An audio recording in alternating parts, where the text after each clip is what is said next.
Hello दोस्तों, आज की कहानी है अधिकार। ये तो तुम्हारे लिए किसी गुड न्यूज़ से कम नहीं होगा ना नियति।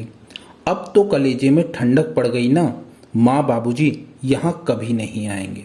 1 महीने भी तुम उन लोगों को अपने घर में रख नहीं पाए। छी नियति, शर्म आती है मुझे तुम पर। कैसी बहू हो तुम, जिसे अपने सास ससुर का साथ रहना रास नहीं आया। अरे कुछ ही दिनों के लिए तो आए थे, पर वो भी तुम्हें बर्दाश्त नहीं हुआ। अरे वो तो आ भी नहीं रहे थे, मैंने ही जिद किया तो आने को राजी हुए थे, पर यहाँ तुमने उन्हें इतना सताया कि वो यहाँ से जल्दी चले गए।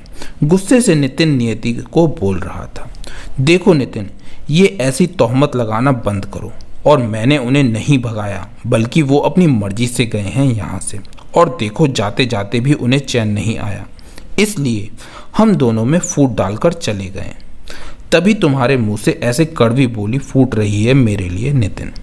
गुस्से से तिलमिलाते हुए नियति कहती है, खबरदार, जो ऐसा कहा तो नियति। और हाँ, मेरे माँ बाबूजी ने एक लफ्ज़ भी नहीं कहा, इतना होने के बाद भी। पर मेरी भी आंखें हैं जो देख लेती हैं तुम्हारी हरकतों को। अरे उनका उठना बैठना भी तुम्हारी आंखों में खटक जाता था। अभी उसी दिन तो बोल रही थी कि मुझे तुम्हारे माँ पिताजी दिन भर सोफे पर बैठकर टीवी देखते रहते हैं, ऐसे में मेरी प्राइवेसी खत्म हो रही है। वो तो बेचारे वैसे भी एक जगह बैठे रहते थे, पर ये भी तुम्हें खटकता था। इसी तरह 10 दिन पहले जब बाबूजी मार्केट से लाल साग लेकर आए थे और उन्होंने कहा कि आज बहू खाने में लाल साग बना देना, तब तुमने क्या कहा याद है? बाबूजी आज तो खाना बन गया है, तो दूसरे दिन बना दूंगी। और वो दूसरा दिन आया क्या नियति? नहीं आया ना। और ऐसे ही जब वो कुछ राय विचार देते थे, तब तुम कैसे उन्हें सुना दिया करती थी, याद है तुम्हें? माँ बाबूजी, मैं कोई दूध पीती बच्ची नहीं, हर चीज़ में अपनी नसीहत दे देते हैं।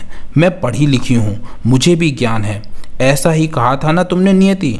नितिन चिल्लाते हुए नियति से कहता है, हाँ, नहीं आया वो दिन, क्योंकि मैं भूल गई बनाना। और जब याद आया तो साग सूख चुकी थी, इसलिए मैंने नहीं बनाया। और ऐसे भी वो पत्तों की सब्जी सिर्फ माँ बाबूजी को ही पसंद थी ना।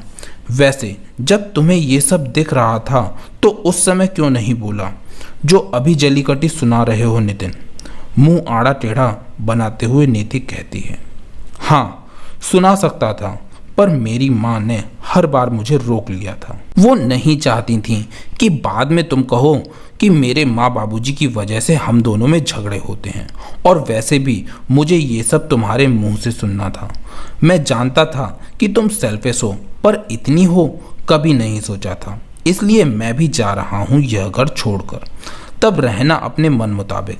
आज मेरे माँ बाबूजी तुम्हारी प्राइवेसी में खटक रहे हैं, शायद कल मैं भी खटकूं, इसलिए रहो अकेले अपनी मनमर्जी के अनुसार। ऐसा कहकर गुस्से में नितिन अपना बैग निकालकर कपड़े भरने लगा, जिसे देखकर नियति डर जाती है और मन ही मन सोचने लगती है, कहीं सही में नितिन उसे छोड़कर ना चला जाए।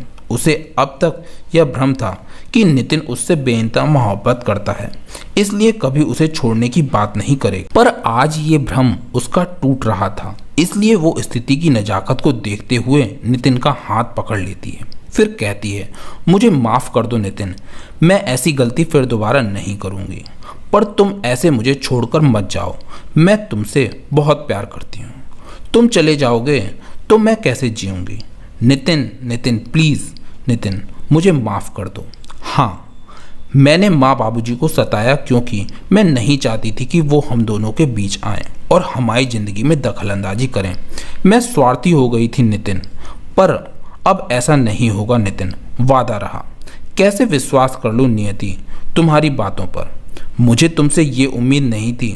मैंने भी तुमसे सच्ची मोहब्बत की है नियति, पर अपने माँ बाबूजी के प्यार और उनके सम्मान से ज़्यादा नहीं। जिस प्रकार तुम कुछ सालों के प्रेम से दूर जाने के डर से भयभीत हो गई, सोचो मेरे माता पिता ने जो मुझे प्रेम दिया है 28 साल, उनकी हालत क्या होगी। माफ़ी ही मांगनी है तो मेरे माँ बाबूजी से मांगो और उनसे वादा करो कि हमेशा उनका सम्मान करोगी और उनकी भावनाओं की कदर करोगी। माँ बाबूजी को फ़ोन लगाते हुए नियति की तरफ बढ़ाते हुए नितिन कहता है, माँ बाबूजी मुझे माफ़ कर दीजिए, मुझसे जो भूल चूक हो गई है उसे भूल जाइए और मैं वादा करती हूँ कि आगे से कभी आप लोगों को शिकायत का मौका भी नहीं दूंगी और कभी आपके और आपके बेटे के बीच दूरियां पैदा नहीं करूंगी। रोते हुए नियति कहती है, बस कर बेटा, समय पर अपनी गलती का एहसास हो जाना ही सबसे बड़ी बात है।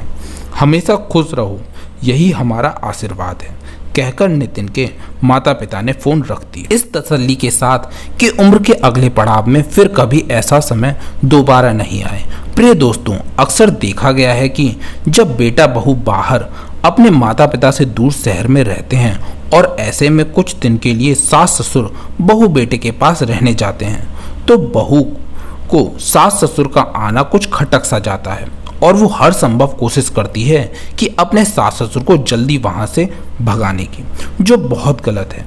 क्या एक बार बेटे के बाहर चले जाने और बहू के आ जाने से माता पिता का अधिकार बेटे बहू पर से हट जाता है? क्या बहुओं को लगता है कि बेटे के ऊपर सिर्फ उनका एकाधिकार हो गया है और वो जैसा चाहेंगी वैसा होगा? यह एक विचारणीय प्रश्न है। इसलिए समय रहते ही बेटे को ही बहू को सच का आईना दिखा देना चाहिए ताकि वे भविष्य में ऐसी गलती दोबारा ना करें। दोस्तों, आपको ये कहानी कैसी लगी कमेंट सेक्शन में ज़रूर बताइए।